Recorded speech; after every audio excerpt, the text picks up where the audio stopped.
Bienvenue dans Au-delà des performances, le podcast qui donne la parole aux entrepreneurs et dirigeants pour partager sans filtre leur réalité au quotidien. Je suis Carole Messonnier, naturopathe, et dans chaque épisode, je vous invite à découvrir des parcours de femmes et d'hommes engagés à travers des échanges vrais, humains, autour des difficultés qu'ils ont rencontrées, de leur expérience et de la manière dont ils ont trouvé leur propre équilibre à leur façon. Un nouvel épisode vous attend tous les 15 jours et si ces conversations vous plaisent, je vous invite à vous abonner et à mettre 5 étoiles pour soutenir le podcast. Aujourd'hui, je reçois Monsieur Abdelkrim Grini, procureur de la République. Dans cet épisode, nous parlons de son parcours, de son enfance dans un quartier marqué par la violence et la discrimination, jusqu'à son choix des études de droit comme moyen de lutte et de valorisation de ses convictions. Il nous partage les valeurs qui le guident, honnêteté, respect, dignité humaine et son combat constant contre toute forme de violence. On évoque aussi le rôle essentiel de la prévention, l'importance de connaître ses droits mais aussi ses devoirs et la manière dont il gère ses émotions dans une fonction souvent perçue comme dure et implacable. Bonne écoute! Bonjour Monsieur Grini. Bonjour Madame Messonnier. Bienvenue sur le podcast. Merci beaucoup. Pour commencer, est-ce que vous pouvez vous présenter en quelques mots ? Écoutez, je m'appelle Abdelkrim Grini, je suis magistrat et plus particulièrement j'exerce les fonctions de procureur de la République au tribunal judiciaire d'Alès dans le département du Gard. Je suis un vieux Montpelliérain puisque j'habite maintenant à Montpellier depuis une 50aine d'années. J'y ai grandi, j'y ai fait mes études et la particularité c'est que j'ai grandi à Montpellier, plus particulièrement dans le quartier de la Paillade. Donc, ce qui me donne, à mon sens, la possibilité de dire que je suis un vrai Montpelliérain et j'en suis très heureux et très fier. Est-ce que vous pouvez m'expliquer un petit peu le rôle du procureur ? Parce que moi qui ne suis pas du tout dans le système juridique, j'ai un peu de mal à le placer entre le juge, les avocats.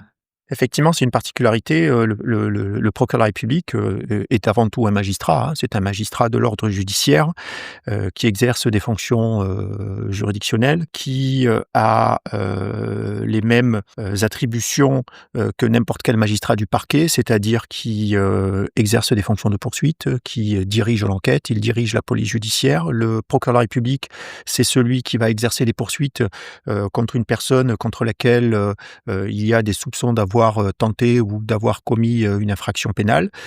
Et ensuite, une fois que l'enquête est terminée, une fois que les éléments sont recueillis et rassemblés, s'il estime que l'infraction est suffisamment caractérisée, il peut décider de poursuivre cette personne devant le tribunal. Il l'a fait convoquer ou alors il l'a fait présenter dans le cadre de procédures rapides, par exemple la comparution immédiate, devant le tribunal pour que cette personne soit jugée. Donc c'est un magistrat qui appartient à l'ordre judiciaire dont la fonction essentielle, la fonction première, ce qu'on appelle le cœur de métier, est d'exercer les poursuites pénales contre les personnes qui commettent des infractions. Le procureur de la République tisse des liens dans le ressort dans lequel il exerce avec les administrations, avec les partenaires, par exemple les maires, les élus, pour faire en sorte que la sécurité puisse être assurée et puis aussi pour mettre en place des mesures de prévention de la délinquance. C'est un peu comme le médecin de la justice, ou un petit peu. Vous faites Comme la prévention et vous soignez quand... Effectivement, un peu comme une espèce de médecin de la justice, on fait de la prévention, mais quand la prévention ne suffit pas, quand il faut guérir, on intervient, on poursuit, on fait condamner. Et parfois, la condamnation, ça peut mener les gens à être incarcérés, c'est-à-dire à être emprisonnés. Ça fait partie de notre métier. C'est comme ça qu'on essaie de réguler un petit peu les tensions, parce que les infractions causent un trouble. Ce trouble... il y a aussi malheureusement très souvent des victimes derrière, il faut penser aux victimes. Donc c'est la raison pour laquelle nous intervenons pour essayer de faire en sorte que la société dans laquelle nous vivons soit la plus sereine possible et que les personnes qui sont victimes d'infractions puissent être réparées dans leurs préjudices et les auteurs puissent être sanctionnés, parce qu'il est important aussi que la sanction tombe parfois parce qu'elle est nécessaire pour que notre société puisse être la plus sereine possible. C'est quoi, votre rapport à la sécurité ? Le rapport à la sécurité, c'est justement dans le cadre d'outils de prévention pour éviter que des infractions ne soient commises dans un territoire. C'est par exemple créer des groupes de travail pour intervenir auprès de la jeunesse, pour éviter que cette jeunesse ne sombre dans la délinquance, et notamment dans le trafic de drogue, par exemple. Parce que le trafic de drogue, au-delà du trafic en lui-même, il y a aussi très souvent, malheureusement, des atteintes à la sécurité sécurité. On voit des personnes qui, commettent des faits de violence, parfois des faits très graves, qui peuvent aller jusqu'au meurtre, jusqu'à l'assassinat. Donc le rapport à la sécurité, il est important, il est omnipotent, omniprésent et c'est aussi, un facteur, qui pour nous est essentiel, parce que le procureur de la République, il participe, il intervient dans toutes les instances, qui œuvrent pour, assurer la sécurité, à nos concitoyens. La sécurité est un droit et nous devons essayer de préserver ce droit à la sécurité. Mmh. Et vous, votre rapport personnel à la sécurité? Mon rapport, personnel à la sécurité, c'est un rapport, comme tout citoyen, c'est-à-dire que, nous avons droit à la sécurité, nous avons le droit de nous promener, sur la voie publique, sans, avoir peur ou avoir le risque d'être agressé, de pouvoir, aller, là, où nous avons, envie d'aller, sans se soucier, justement, de la sécurité et pour cela, le procureur de la République, il travaille, il n'est pas seul puisque la sécurité, c'est aussi le préfet, c'est aussi, les forces de police, les forces de gendarmerie. Donc c'est la raison pour laquelle je vous disais tout à l'heure que nous travaillons, dans des instances pour essayer que cette sécurité soit assurée et mon rapport à la sécurité, il est tout à fait classique. Moi le premier, j'ai aussi envie de me promener, ou que mes enfants se promènent, sans que ces derniers, ne soient agressés, sans que je ne sois agressé et donc ça participe, aussi, à cette volonté que de vivre dans une société sereine. C'est la raison pour laquelle, il est important aussi que nous travaillons pour, la prévention. La prévention est un outil important, fondamental pour faire en sorte que, des gens, évitent, de franchir le cap de la délinquance et ne passent à l'acte. Mmh.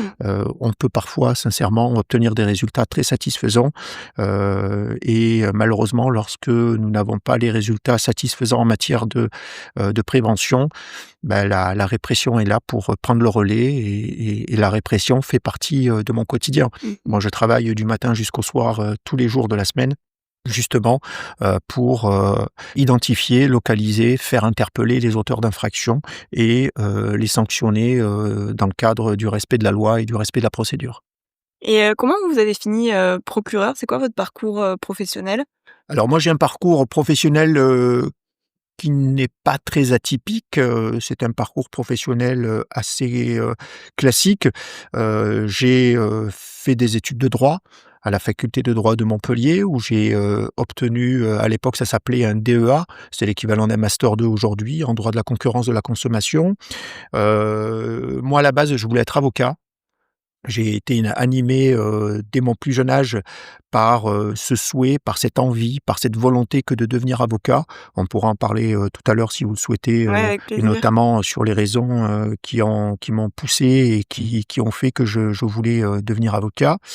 Donc, je vais passer l'examen d'avocat, l'examen du barreau. Je vais avoir la chance de le réussir, intégrer l'école des avocats, le centre de formation des avocats de Montpellier et puis ensuite, prêter serment après, mon cursus, et les études d'avocat, prêter serment à la cour d'appel de Montpellier, fin 96, début 97 et ensuite donc, exercer en tant qu'avocat au barreau de Montpellier pendant, 13 ans jusqu'en 2009.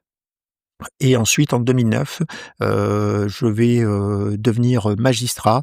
Je vais dans le cadre de ce qu'on appelle l'intégration directe. C'est une procédure, un peu particulière, notamment, sur la base de compétences professionnelles, d'entretien, on est aussi coopté par certains magistrats. Donc devenir magistrat et ensuite, en 2010, prêter serment et être nommé comme substitut du procureur de la République, à Bobigny dans le 93. Où j'exercerai les fonctions de substitut, pendant un petit peu moins de 3 ans. C'est une expérience très riche, j'en garde d'excellents souvenirs. C'est un ressort, celui du 93, du département 93 de la Seine-Saint-Denis, où sincèrement j'ai beaucoup appris, où, encore aujourd'hui, j'y ai, des, amis, hein, vraiment un ressort, où, il y a, beaucoup, de choses très positives, grâce à cette expérience, acquises, dans ce département, de la Seine-Saint-Denis. J'ai pu ensuite, la faire fructifier, puisque, j'ai été ensuite nommé substitut du procureur général, près la cour d'appel de Nîmes, en 2013 où je vais, exercer, ces fonctions pendant 5 ans auprès du procureur général et à ce titre, je vais avoir une compétence, régionale puisque en tant que substitut, je serai délégué sur l'ensemble des parquets, c'est-à-dire l'ensemble des tribunaux, ressort de la cour d'appel de Nîmes, c'est-à-dire donc Nîmes, tribunal de Nîmes, mais aussi, Alès, Avignon, Carpentras, Privas et Mende. Donc assez large, Donc voilà, donc une compétence régionale, où là aussi je vais, parfaire, beaucoup de choses, où je vais, être confronté à beaucoup de procédures, où je vais, travailler, avec, beaucoup de partenaires, beaucoup de services d'enquête, très différents les uns des autres. Services d'enquête de Nîmes ne sont pas les mêmes que ceux de Mende ou, les mêmes que ceux de Privas. Donc c'est une belle expérience, on apprend, beaucoup, on apprend aussi, un peu très vite et c'est très bien et puis ensuite, avoir, la chance, le privilège, mais surtout l'honneur, d'être, proposé sur un poste de procureur de la République, dans le cadre d'un avancement, puisque, dans le cadre de mon avancement, c'est-à-dire de mon passage, de substitut à ce qui aurait dû être normalement un poste de vice-procureur, j'ai eu la chance, d'être directement, proposé et nommé sur un poste de procureur de la République, à Roanne, dans le département de la Loire, au-dessus de Saint-Étienne, où je vais y rester 5 ans et là aussi, vraiment, une expérience riche, variée, éclectique et où je vais, apprendre, non pas, le travail de parquetier, ça j'avais commencé à l'apprendre depuis que j'étais à Bobigny, mais surtout, apprendre, les fonctions, de procureur qui sont des fonctions, un peu particulières, puisque vous gérez des ressources humaines, vous gérez une juridiction, en collaboration, très étroite avec, le président du tribunal, vous gérez, tout un staff, si vous me permettez cette expression. Vous avez une équipe, hein, l'équipe de la chaîne pénale, c'est-à-dire des greffiers, des fonctionnaires, qui participent à la chaîne pénale, des magistrats, des assistants de justice, et cetera, et cetera. Donc vraiment, à la manœuvre dans le cadre de la chaîne pénale. Et enfin, après 5 ans à Roanne, dans un souci de rapprochement, familial, de rapprochement géographique, voulant, revenir, pas très loin de Montpellier, j'ai eu la chance et l'honneur d'être proposé comme, procureur de la République d'Alès, dans le département du Gard. C'est à 1 heure de Montpellier, donc ce qui me permet, de pouvoir rentrer chez moi, tous les soirs, après une journée de travail. C'est très intéressant pour moi puisque ça me permet, d'être toujours dans ce cursus, dans ce giron des procureurs de la République. Après maintenant quasiment 8 ans, d'exercice en tant que procureur, puisque je suis à plus de 15 ans d'exercice, en tant que magistrat, mais procureur, ça fait maintenant, 8 ans.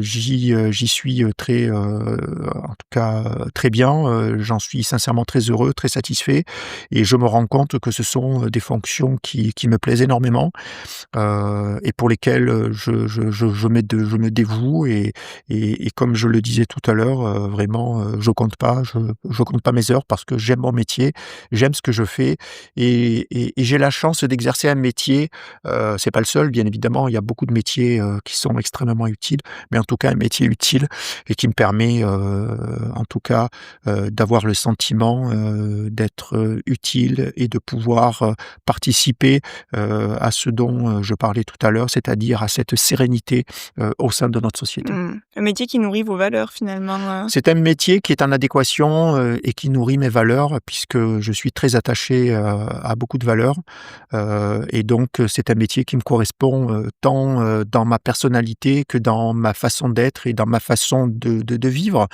L'honnêteté, le travail, le respect d'autrui, j'exècre la violence, voilà donc le respect de la loi, le respect, de la dignité humaine, parce que nous respectons la dignité humaine, c'est important.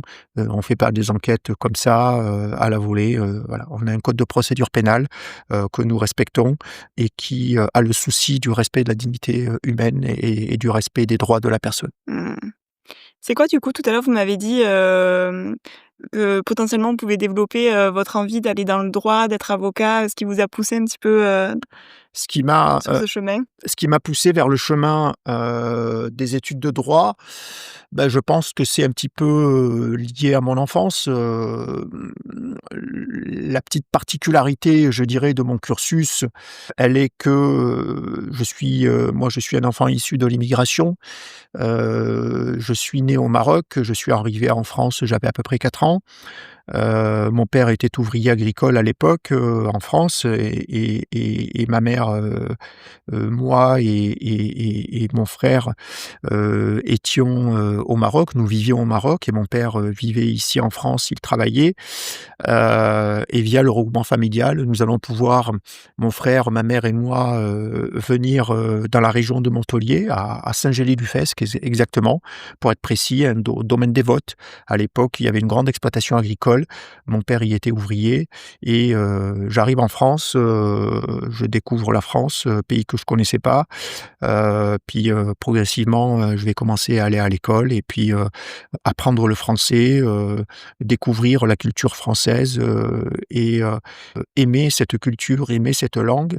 Et puis malheureusement, mon père, dans le cadre de son travail, ne pourra plus rester au sein de cette exploitation agricole puisque celle-ci, je crois, sera vendue fin des années 70 et c'est comme ça que l'on va se retrouver dans le quartier de la Paillade, fin des années 70, début des années 80.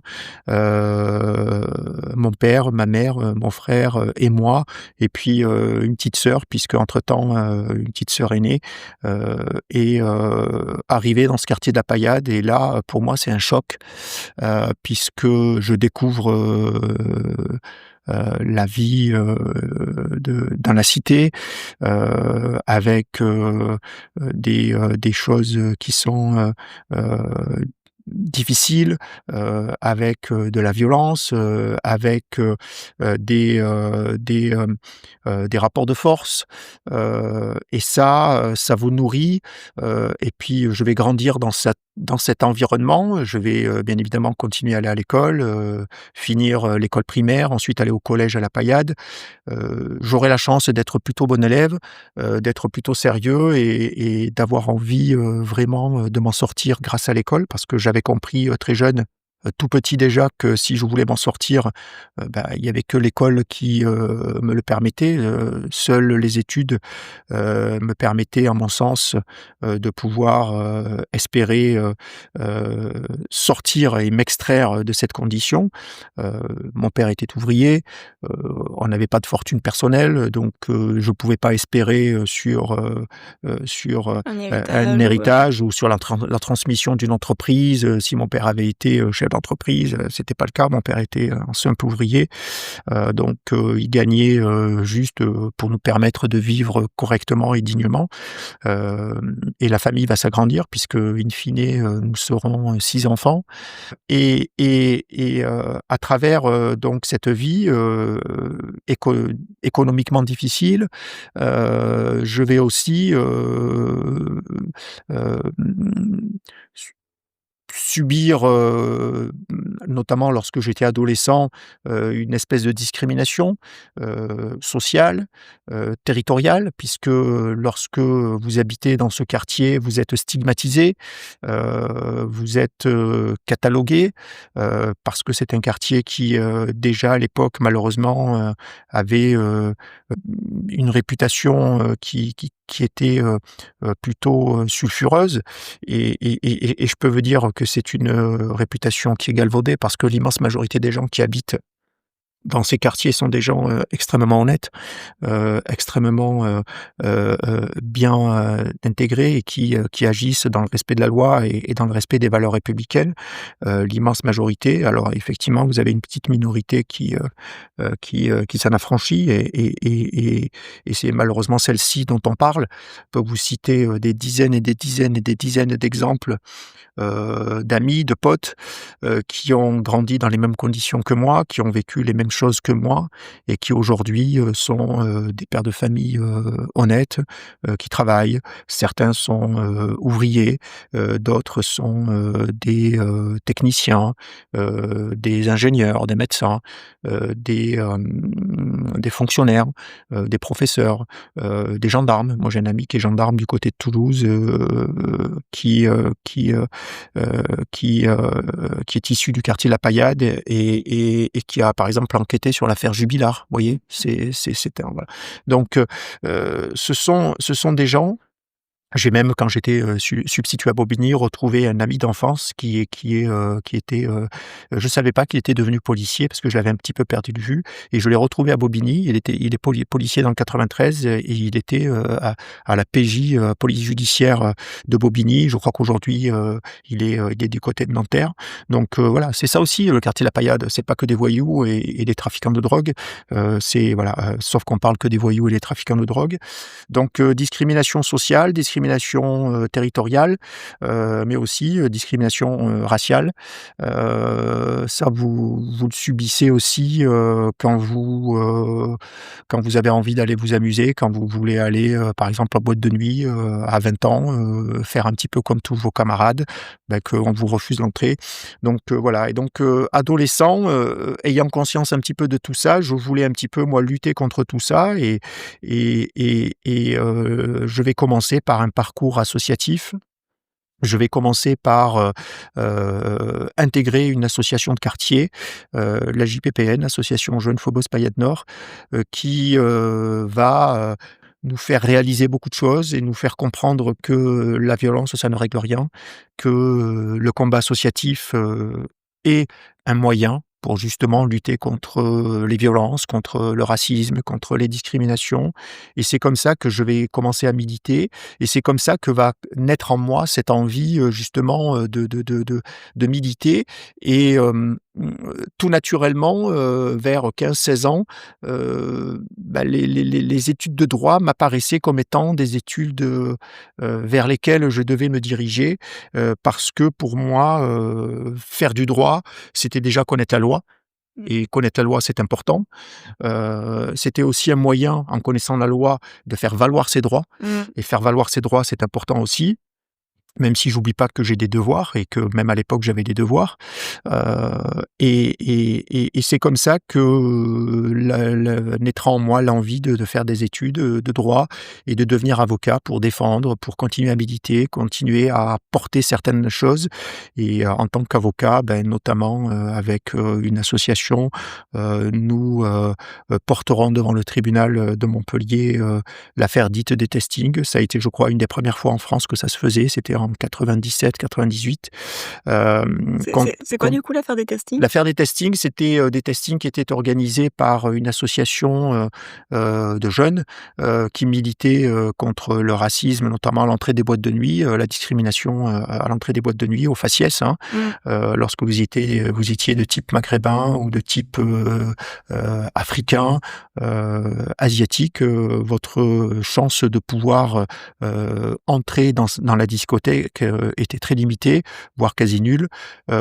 Et donc, on le refusait, on l'admettait pas et les testings, ça a été une méthode que nous avons, mise en place pour, montrer et démontrer que certaines boîtes de nuit dans la périphérie de Montpellier pratiquaient la discrimination et donc, ça a été reconnu par la justice.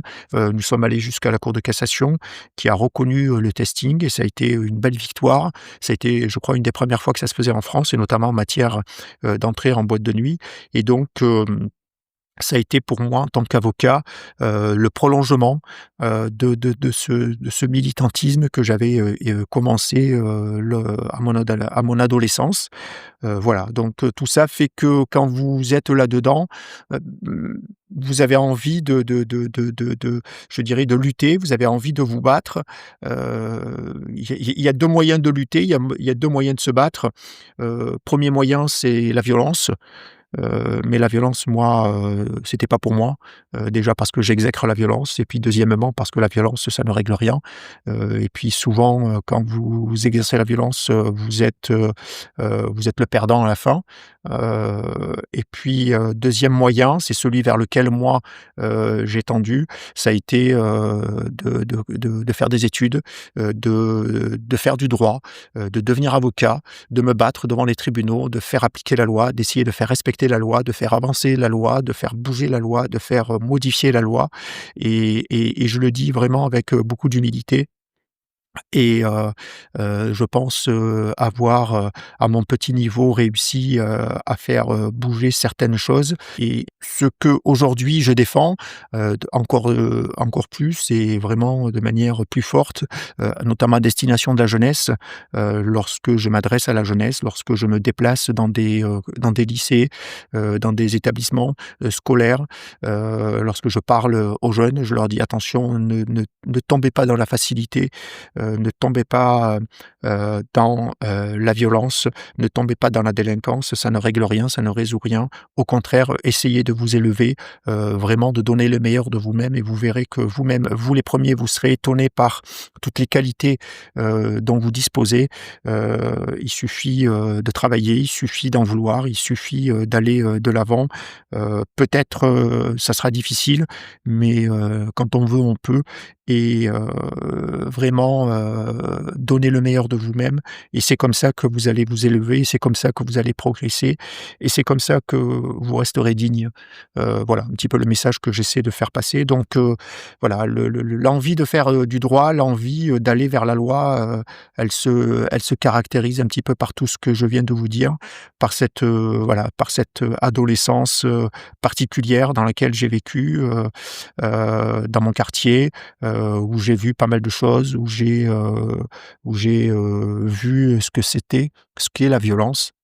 Je l'ai jamais subi, Dieu merci, mais je l'ai vu et je me bats contre ça encore aujourd'hui, contre toutes les formes de violence, les violences faites aux femmes, les violences, contre les enfants, contre les personnes vulnérables, les règlements de compte et cetera. La violence gratuite, je ne la supporte pas et je suis un magistrat, impitoyable, et j'assume mes propos qui luttent de manière, impitoyable contre toutes les formes de violence.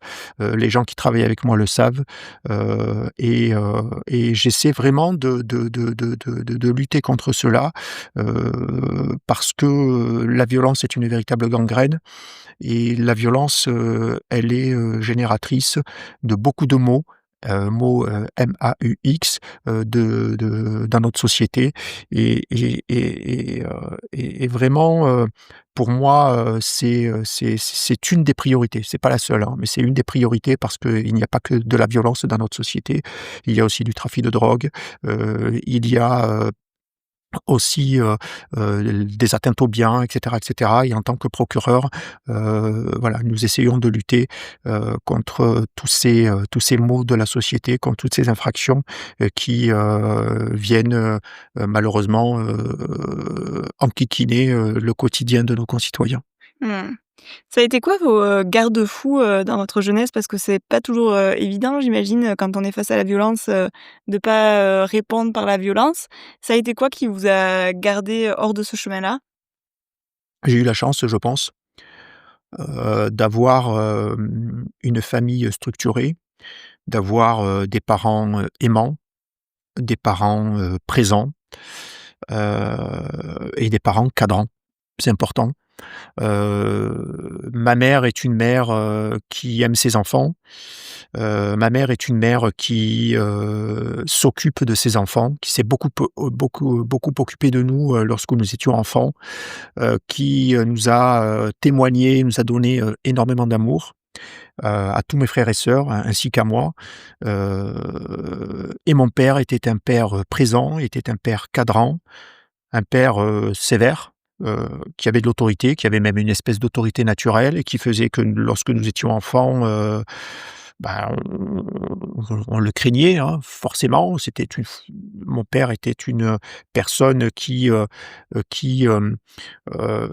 n'était pas violent, hein. Mon père, nous a jamais battus ou quoi que ce soit. C'était pas voilà, je Et tiens à qui le posait dire, ses limites, quoi. voilà.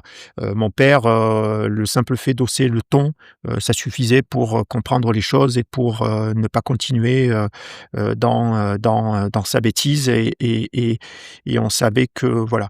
Donc mais surtout, mon père était présent, était aimant et mon père a été un modèle parce que, mon père, a toujours été, d'une honnêteté, mais vraiment, impressionnante, heu, d'une dignité, impressionnante et d'une droiture, impressionnante et donc quand vous avez la chance d'avoir des parents comme ça, vous avez déjà une base, vous avez déjà un socle sur lequel, vous pouvez vous appuyer, et puis mon père, depuis, ma plus tendre enfance, me disait, des choses qui résonnaient en moi, que par exemple, qu'il fallait faire des études, que les études c'était important, que nous on avait la chance de pouvoir, aller à l'école, de pouvoir faire des études, alors que lui n'avait pas eu cette chance, parce que ses conditions de vie, dans son Maroc natal ne lui avaient pas permis. Que, nous avions de la chance, d'être dans un pays, aussi où, quand on voulait, on pouvait, réaliser des choses, mais qu'il fallait respecter la loi, qu'il fallait être respectueux, qu'il fallait respecter le pays dans lequel, nous étions accueillis.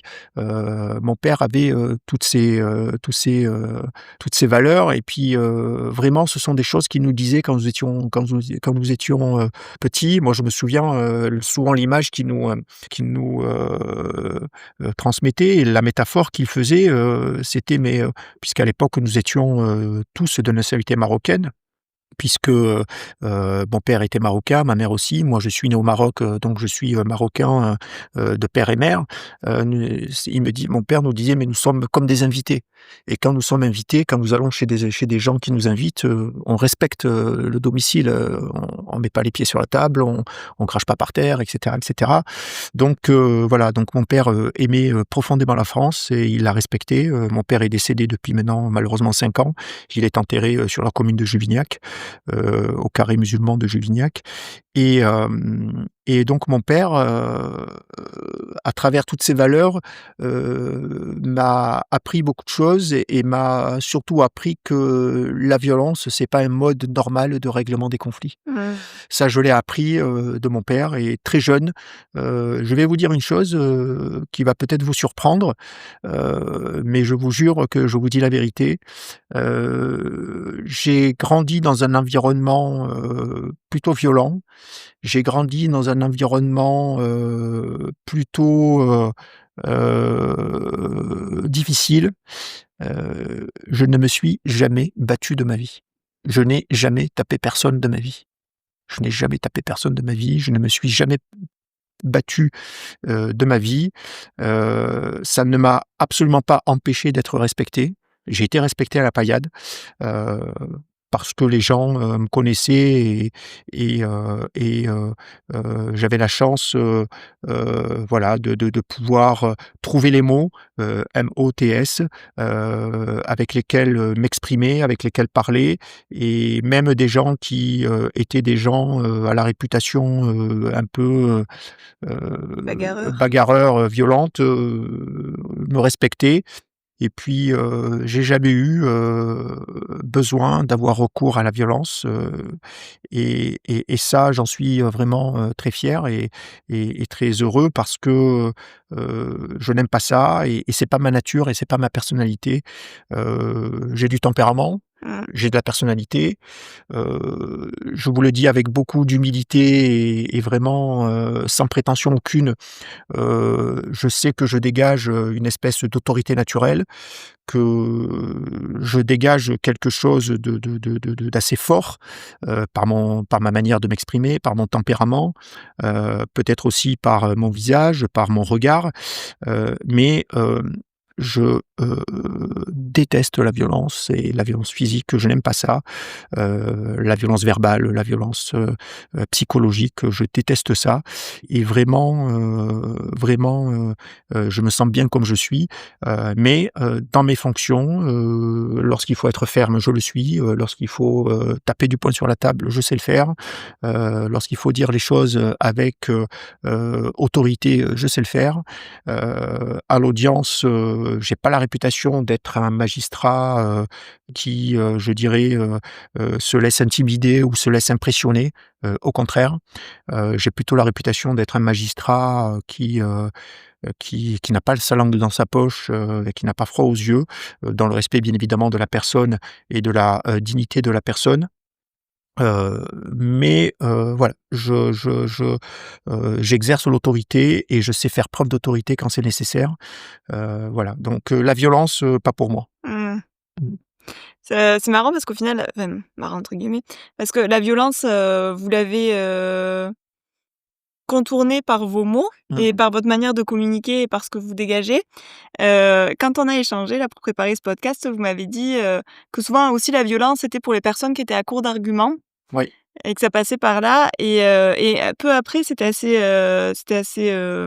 marrant. Je reprends ce mot, mais c'est pas le terme. Mais c'était, assez intéressant parce que je vois sur, Instagram, Baptiste Beaulieu, je sais pas si vous le connaissez, c'est un Non. médecin qui est très engagé, dans la défense des droits de la femme, des homosexuels et cetera et qui parlait justement de cette violence et lui sa réponse, enfin sa réflexion sur le sujet, c'était on devenait violent quand on n'avait plus les mots pour Mmh. exprimer c'est qu'on n'avait pas les mots pour Mmh. exprimer ses émotions. Effectivement, effectivement, moi je le dis souvent et même à l'audience, ça m'arrive, de le dire, hein, à des prévenus qui comparaissent, devant le tribunal, notamment, pour des faits de violence, je leur dis souvent que la violence, c'est l'expression de ceux qui sont à court d'arguments.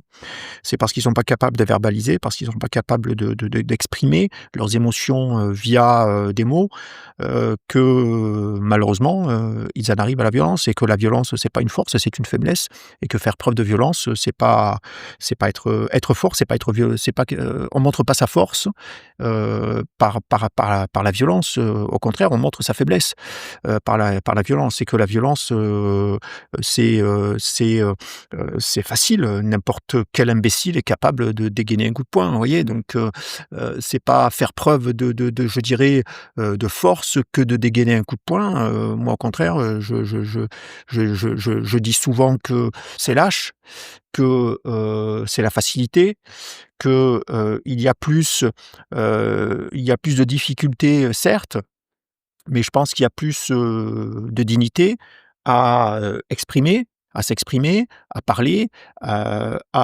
argumenter, qu'à, sortir, son poing de la poche et à le porter au visage ou à la figure, de la personne qui est face à vous. Donc, c'est pour moi, sincèrement un état, où effectivement les gens qui usent de violence, sont des gens, plutôt faibles, et qui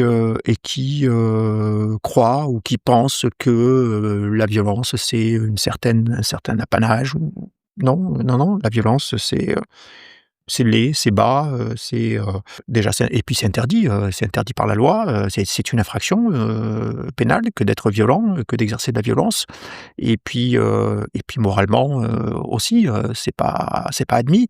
Donc voilà un petit peu, ma conception, de la chose et puis enfin, souvent ce que moi je dis, aux prévenus, c'est que, ils ont beau, je dirais bomber le torse, ils ont beau, se pavaner, Enfin, il n'impressionne personne, Mmh. il n'impressionne personne, en tout cas pas moi. Moi, il m'impressionne pas. Enfin, je leur dis: «Moi, si vous voulez m'impressionner, impressionnez-moi par votre intelligence, impressionnez-moi par votre culture, impressionnez-moi par votre gentillesse, par votre bonté, par vos qualités, pas par votre violence, parce que la violence, ça n'impressionne personne. Ça peut faire peur, mais ça n'impressionne pas, ça n'appelle pas le respect, en tout cas le respect naturel». Donc voilà, j'essaye un petit peu de leur, certains le comprennent, d'autres non, et puis, parfois, il m'est arrivé, et c'est là où je vous disais que tout à l'heure, parfois, je n'ai pas la langue dans ma poche, à l'audience correctionnelle et où je dis les choses. Il m'est arrivé, de dire à certaines personnes qui avaient exercé, de la violence, qu'elles étaient lâches et que leur manière de faire était une forme de lâcheté. Frapper une femme, quand vous avez un gros gaillard de 90 kilogrammes, qui frappe une femme qui en pèse, 50 ou 60, je lui dis: «Mais qu'est-ce que vous pensez, que l'on va, penser de vous? Enfin monsieur, c'est lâche, vous en seriez pris à un gros gaillard de 100 kilogrammes. À la limite, j'aurais pu dire: "Bon, au moins, il a eu le courage d'aller, s'en prendre à quelqu'un, de son gabarit, voire, d'un gabarit, plus imposant que le sien", pourquoi pas? Mais là, monsieur, pour moi, c'est une forme de lâcheté. Quand vous avez un jeune homme qui va agresser une personne âgée sur la voie publique, quand vous avez, une bande de quatre abrutis, excusez-moi l'expression, qui s'en prennent, à un jeune, parce que, c'est, quelqu'un qui habite un autre quartier et cetera. Je leur dis: «Vous étiez 4, il était tout seul, Mmh. enfin, Oui, le courage, quoi. voilà». Je dis: «Où est le courage?» Enfin moi, pour moi, c'est pas du courage, hein, c'est la lâcheté, c'est vous êtes lâche. Ça aussi, voilà, et ils ont pas l'habitude qu'on leur parle comme ça. Ça fait partie aussi, des choses, que je peux, être amené à dire parfois dans certaines situations, pas systématiquement, pas tout le temps, Mmh. parce qu'il faut aussi, que les conditions s'y prêtent, que la personnalité de l'auteur, qui est face à vous, s'y prête aussi. Mmh. Donc voilà, donc en fonction des personnes, en fonction des situations, en fonction des dossiers, je peux être amené parfois à dire certaines choses et qui, sincèrement ne leur font pas plaisir. Mais j'assume mes propos.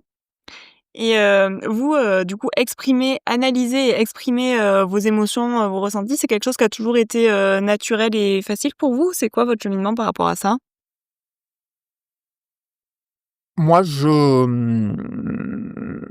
je pense que c'est assez naturel, je suis quelqu'un qui verbalise, j'ai la chance, de pouvoir verbaliser, j'ai la chance de pouvoir, m'exprimer, j'ai la chance de pouvoir, argumenter.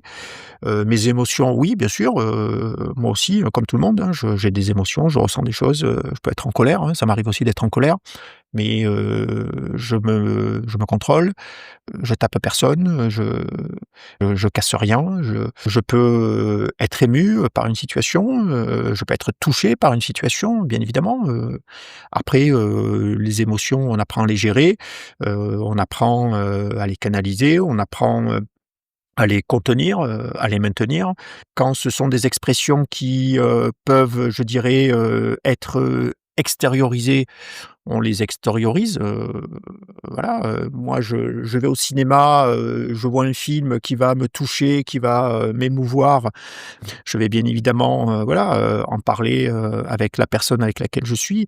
Et parfois il y a des émotions, qu'on garde pour soi, parce qu'elles sont intimes, parce qu'elles sont personnelles, parce qu'on n'a pas envie, de les partager avec n'importe qui non plus, hein. Mmh. Donc voilà, ça dépend des situations, ouais. Mais parce que c'est vrai que c'est pas toujours enfin moi je vois, dans les personnes de mon entourage, alors qui sont peut-être un peu plus âgées que vous, mais la génération de mes parents par exemple, où exprimer ses émotions, rien que les analyser et cetera, c'est quelque chose qui est assez compliqué, qui était pas forcément, qu'on nous a pas forcément appris et qui a pas forcément été valorisé. Donc vous qui avez en plus grandi dans un milieu, j'imagine qui était pas forcément propice à ça, enfin en tout cas Mmh. en termes d'environnement, du quartier et cetera. Je trouve que c'est intéressant de comprendre, et de voir que, bah, malgré tout, Mmh. Bien évidemment, je vous disais que les expressions, les émotions pardon, on les exprime pas avec, n'importe qui et en toutes mmh, circonstances. Il y a des choses, que vous n'allez jamais, exprimer, mmh, voilà, parce que, ça pourrait être mal interprété de l'autre côté, ça pourrait même être interprété comme étant de la faiblesse. et on n'a pas envie, aux yeux des autres de Il y a paraître une comme faille. étant, une personne faible. Moi, il y a des choses que je faisais, par exemple, quand j'étais jeune, que je n'avais, jamais dites. J'étais passionné de lecture, vous voyez? Je lisais énormément quand j'étais, quand bon, je lis toujours un peu aujourd'hui, même si j'ai pas beaucoup de temps, mais j'essaie quand même de lire un petit peu, c'est important de lire, et quand j'étais adolescent, je lisais beaucoup, mais je disais pas à mes amis que je lisais. Parce que la lecture, aurait pu, paraître dans leur esprit comme étant une certaine, forme de faiblesse ou étant Mmh. comme pas naturel. Voilà, voilà.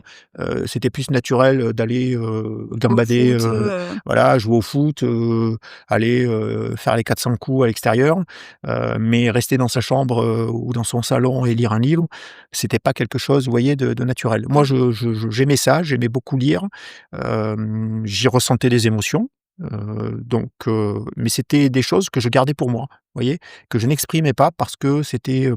peut-être, quelque chose qui aurait pu être, mal perçu ou mal interprété et en tout cas de manière, péjorative et pas positive, vous Mmh. voyez? Et ça je voulais pas. Ouais. Et parce qu'aujourd'hui, du coup, dans votre travail, vous êtes confronté à beaucoup d'émotions, même au sens large. Bon, il y a la violence, mais il y a aussi toutes les émotions des victimes, toutes Mmh les mh. histoires et cetera. Comment elles vous impactent et comment vous les gérez, ces émotions? Bah, on a beau être magistrat, on a beau être procureur de la République, on reste avant tout, un homme ou une Mmh. femme.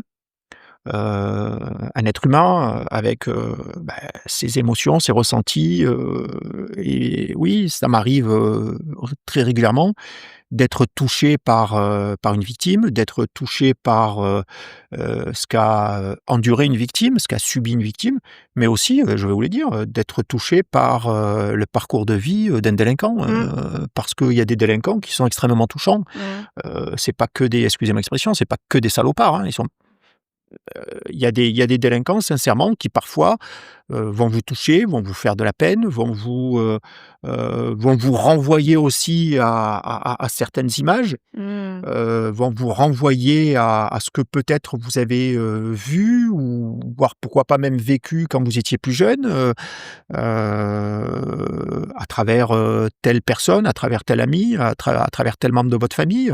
Donc, on est touché effectivement et ça, ben, on le gère, comme on peut. On essaie, tant qu'on est, je dirais, dans le cadre de son travail, on essaie, d'être, impartial, on essaie d'être neutre, d'être objectif. Ce sont des valeurs, ce sont en tout cas, des conditions qui sont essentielles pour l'exercice, de mon métier, c'est d'être impartial, d'être neutre, d'être objectif. Je ne vais pas, agir, par émotion, mais on tient compte, dans le cadre, de l'application de la loi et notamment de la sanction, de 2 choses importantes. La première, c'est, la gravité de l'infraction et la deuxième, la personnalité de celui qui a commis l'infraction. Donc, bien évidemment, en fonction de la personne que vous avez face à vous, vous adaptez aussi votre réponse, judiciaire. La réponse, elle n'est pas la même, pour la même infraction, selon, la personne qui aura commis cette infraction. Mmh. En fonction de la personnalité de celle-ci, Son de son parcours, histoire. voilà, de son histoire, de son parcours de vie, de son est-ce qu'elle est en récidive ou pas en récidive? Est-ce qu'elle a déjà été condamnée, pas condamnée, et cetera, et cetera.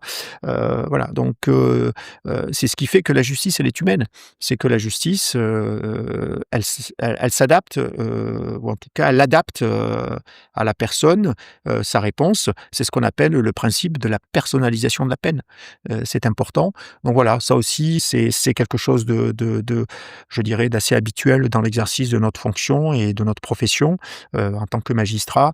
C'est d'être humain et d'appliquer, la justice avec humanité. On n'est pas des machines, hein, on n'est pas des robots, avec, ses imperfections, parce que parfois malheureusement, ou ses incompréhensions, parfois certains de nos concitoyens ne comprennent pas, mais ils comprennent pas parce qu'ils savent pas, Mmh. ou parce qu'ils ne connaissent pas, ou parce que peut-être, ils prennent pas la peine de connaître. Mais s'ils connaissaient ou s'ils, avaient pris la peine de connaître, certainement ils n'auraient pas le même regard sur la justice. Je vais vous donner un exemple qui est parlant pour l'avoir, vécu à plusieurs reprises. Vous savez que devant la cour d'assises, il y a les jurés populaires. Ce sont des gens qui sont tirés au sort et qui sont inscrites les personnes sont inscrites, sur les listes, électorales, et lorsque vous parlez aux jurés, de leur expérience, de juge d'un moment. Ils ont été juges à un moment donné, puisque, ce sont pas des juges professionnels, hein, ce Mmh. sont des juges qui sont tirés au sort, et qui sont amenés à juger, des affaires, et notamment des affaires criminelles.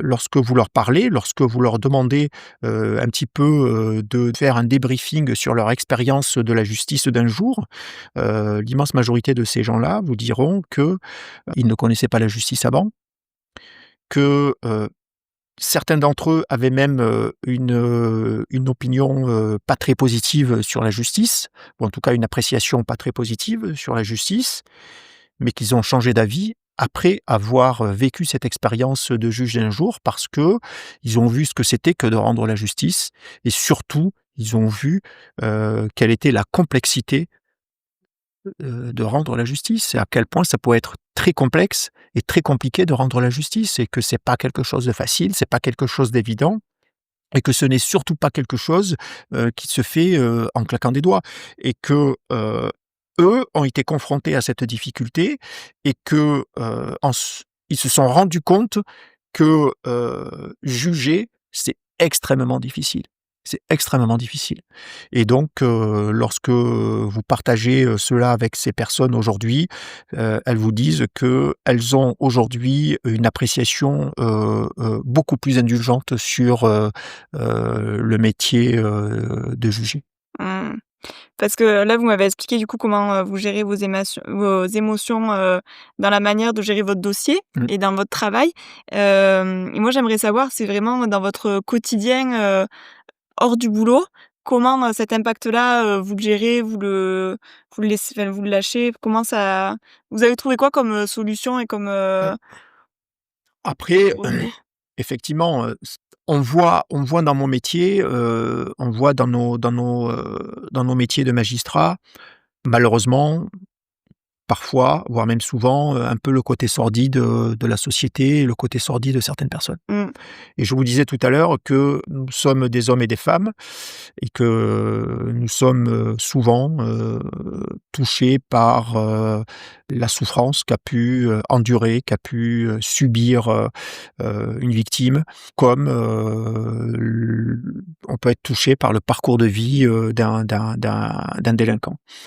Et Hem comment vous faites pour qu'elle, ça vous impacte pas? Enfin, pour pas que ça vous laisse une trace, quoi? Après, nous sommes des professionnels, nous essayons, de garder une certaine forme de distance aussi. C'est-à-dire que, une fois que, on rentre à la maison, je pense qu'il faut essayer de laisser, tout ça, au tribunal et de pas ramener, les dossiers dans sa tête, à son domicile, même si parfois, il y a des choses qui vous touchent, il y a des choses qui vous marquent, il y a des choses qui vous impactent et on peut pas les balayer, comme ça, en claquant des doigts, de son esprit. On peut pas les effacer de son esprit comme ça.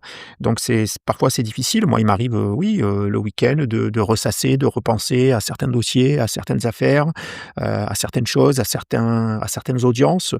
Mais on essaie malgré tout de garder une certaine sérénité. On essaie de garder une certaine distance et puis il faut s'occuper l'esprit, il faut faire plein de choses. Moi, j'ai la chance, d'avoir une vie, plutôt riche, plutôt dense, plutôt bien remplie, d'avoir, beaucoup d'activités, quand le temps me le permet, au-delà de mon travail, voilà, j'ai une vie sociale, j'ai une famille, j'ai des enfants, j'ai des amis, je lis, je fais du sport, voilà, donc j'essaye aussi de m'occuper l'esprit pour éviter que de ressasser, de repenser toujours à tout ça et on essaye de vraiment, d'avoir un minimum de détachement, pour, ne pas, tomber, dans une espèce d'emprise, et vraiment de s'en détacher parce que sinon ça serait invivable. Ça serait invivable et ça serait difficile, c'est un peu comme le médecin urgentiste qui à longueur de journée, ou à longueur de nuit, voit arriver, aux urgences, des personnes qui sont gravement blessés ou le pompier qui va, sur les lieux d'un accident Tu vois des horreurs, qui va, voir, des personnes, dans des états, très difficiles à voir, des personnes amputées, des personnes blessées, voire des personnes décédées, sur les lieux d'un accident, et qui aussi, vit avec ça et qui, lui aussi doit continuer à vivre et à essayer, d'avoir une vie à peu près normale et la plus sereine possible.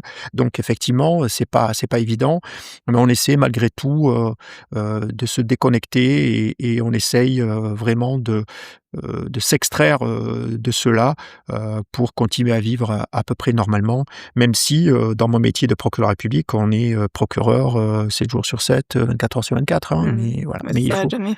mais ça s'arrête jamais, mais il faut avoir des moments à soi et des moments où, vraiment, on se détache et on se déconnecte pour justement vous permettre de revenir le lendemain et de continuer à affronter tout cela parce que sinon, on survivrait pas, hein, ça Mmh. serait vraiment difficile, hein. Mmh.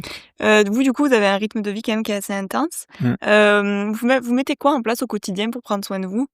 J'essaie d'avoir une alimentation, à peu près équilibrée, même si parfois c'est un peu difficile, hein, parce que comme tout le monde, bah, on aime les bonnes choses, on est gourmand, le sucre. Le plaisir fait partie, de l'équilibre pour moi Voilà, dans c'est ça, l'alimentation. voilà, donc il faut avoir une espèce de sas de décompression et de Ouais. pas voilà, de pas il faut pas avoir un rythme de vie spartiate parce que sinon ça serait invivable. Mais voilà, de temps en temps, on se laisse aller et puis un peu de sucre, de temps en temps, ça fait pas de mal. Mais bon, il faut être raisonnable, on fait attention. Le sport, c'est important pour moi. Moi, ça fait partie de mon équilibre. J'ai besoin de mes séances, de sport, au moins 3 par semaine, Mmh. au moins 3 voire 4 quand je peux, voilà, en fonction du temps. La course à pied, c'est mon dada. Moi, j'ai commencé à courir, j'avais, 17-18 ans. Aujourd'hui encore, je cours régulièrement, c'est important pour moi, le footing, voilà, faire des footings, pas jusqu'à épuisement, mais en tout cas, vraiment, à ressentir du plaisir. Voilà, je Mmh. ressens du plaisir à courir. Il y a des gens Déteste. qui détestent, ça, qui trouvent ça, éreintant. Moi, je ressens du plaisir à courir, sincèrement.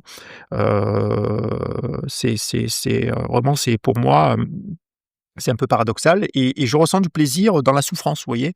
Dans le côté éreintant, de la course à pied me procure du plaisir.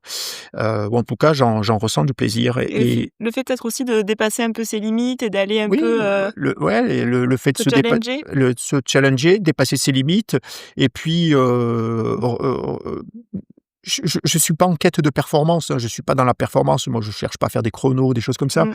Je cherche juste à trouver du plaisir et à trouver du bien-être et parfois le fait d'avoir une activité physique, qui est justement dans l'endurance, qui est dans le côté, éreintant, peut vous procurer du plaisir quand vous dépassez un certain cap. Mais bon, avant de dépasser le cap, bah, il faut quand même s'entraîner. Mmh. Mais quand on dépasse le cap, sincèrement, on y prend goût, on y prend beaucoup de plaisir. Voilà, moi j'aime ça et ça me procure, aussi, du bien-être, et ça me permet de continuer à avancer, ça me permet de rester en forme. En tout cas, j'ai la chance, pour l'instant, d'être encore en forme après, bah, des activités un peu comme tout le monde, hein, des balades, voir ses amis, sortir en famille, voilà, ça permet aussi, d'avoir cet équilibre, entre le travail, et sa vie personnelle, et d'essayer de conjuguer tout ça de manière, la plus harmonieuse possible. Mmh. On arrive, sur la fin du podcast. Très bien. Merci beaucoup en tout cas monsieur Grigny, Beh, avec grand plaisir, madame pour, Messonnier. tout votre partage, avec autant de sincérité. Bah, écoutez, c'était, vraiment avec beaucoup de plaisir. J'ai 2 petites dernières questions à Je vous poser. je vous en prie. C'est quoi pour vous votre vision de la performance justement? Ma vision de la performance, pour moi, la performance, alors moi, j'ai une conception un peu, comment dire? Auto-centré de la performance. Ouais, Moi, je ne conçois pas la performance par rapport aux autres. C'est-à-dire que, mon objectif, moi, c'est pas de me comparer aux voisins ou de me comparer à X ou à Y. c'est de vous à vous. C'est de moi à moi. Voilà.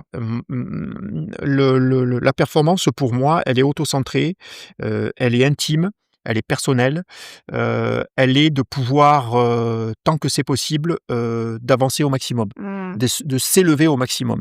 Voilà. Je me compare pas, à X ou à Y. Chacun est comme il est, chacun voilà, si je vous prends, 2 exemples. Le premier exemple, par exemple, le sport, la course à pied. Voilà, ben, moi j'ai des temps de référence au kilomètre, aux 5 kilomètres, aux 10 kilomètres, aux 15 kilomètres. Voilà. Mon objectif, ma performance à moi, c'est d'essayer de les améliorer. C'est pas d'essayer d'être comme le copain ou le voisin et de battre le voisin. Sincèrement, je m'en fiche moi. Voilà, voilà, ça c'est pas mon objectif. Mon objectif, c'est d'être en harmonie avec moi-même, et donc d'essayer de m'améliorer et d'améliorer tout ce que je peux améliorer au maximum. Et sur le terrain et sur le plan professionnel, c'est pareil. Mon objectif, c'est pas de me comparer à mes camarades ou à mes collègues. Mon objectif, c'est d'essayer, dans mon métier, d'être, vraiment le plus performant possible en tant que magistrat, d'être, le plus objectif, non pas d'être le meilleur procureur, ça existe pas, mais d'être Faire un de bon votre mieux. procureur, voilà, d'exercer mes fonctions avec, sincérité, avec, sérénité, avec, objectivité, avec impartialité, d'être quelqu'un d'irréprochable dans mon métier, de faire mon métier, d'exercer mon métier vraiment de la manière la plus sincère, la plus honnête qui soit et j'essaie, ce sont des valeurs auxquelles je tiens, auxquelles j'adhère, c'est d'être, le plus honnête, le plus sincère, performant possible, de donner en tout cas le meilleur de moi, vraiment de donner le meilleur de ma personne. Voilà un petit peu, je dirais, ma définition de la performance, c'est donner le meilleur de soi et d'essayer de se réaliser, de la manière la plus intense qui soit, voilà et non pas d'aller, me comparer à X ou à Y. Mmh. Mmh. Et la dernière question, qui c'est que vous aimeriez entendre derrière le micro? Moi, il y a des gens que j'admire, hein, il y a beaucoup de personnes que j'admire, il y a des gens qui m'impressionnent, hein, pour reprendre l'expression, que j'ai employée tout à l'heure en début de podcast, il y a des gens qui sincèrement m'impressionnent par leur culture, par leur personnalité, que je respecte énormément. Dans mon entourage, il y en a, parmi mes amis, il y a beaucoup de gens que je respecte beaucoup, que j'admire, mais aussi, pour qui j'ai beaucoup de reconnaissance, qui m'ont beaucoup aidé. Le premier, un des noms qui me vient à l'esprit, c'est Bernard Travier. Bernard Travier est un ami de plus de 30 ans aujourd'hui. C'est un ancien magistrat, ancien avocat, ancien avoué à la cour, qui m'a un petit peu pris sous son aile, qui a été un petit peu mon mentor et grâce à qui, je suis devenu aujourd'hui ce que je suis. Et que certainement sans lui, peut-être je ne serais pas, là où je suis aujourd'hui. Qui a été un modèle, qui a été, un vecteur, qui a été, aussi, pour moi, source de beaucoup d'inspiration. Et puis ensuite, dans la vie, par exemple, vous voyez, j'admire énormément, Albert Camus par son talent, son grand talent d'écrivain, par ce qu'il a été, par, son humanisme. Voilà, bon, il est mort il y a très longtemps, Lui, je pourrais pas l'inviter pour ouais, le on pourrait coup. pas l'inviter, hein, il est mort il y a très longtemps, malheureusement dans un accident de la route.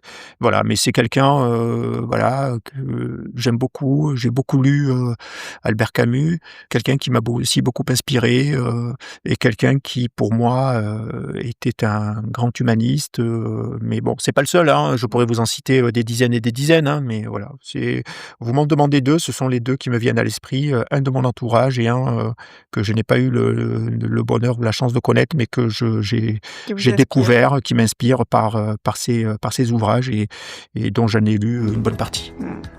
Merci beaucoup. Avec grand plaisir. Merci d'avoir écouté cet épisode du podcast Au-delà des performances. J'espère que cette conversation vous a inspiré et donné des clés pour intégrer davantage de bien-être dans votre quotidien. Si ce podcast vous a plu, n'oubliez pas de vous abonner et de laisser une note ou un avis sur votre plateforme d'écoute préférée, cela m'aide beaucoup à faire grandir le projet.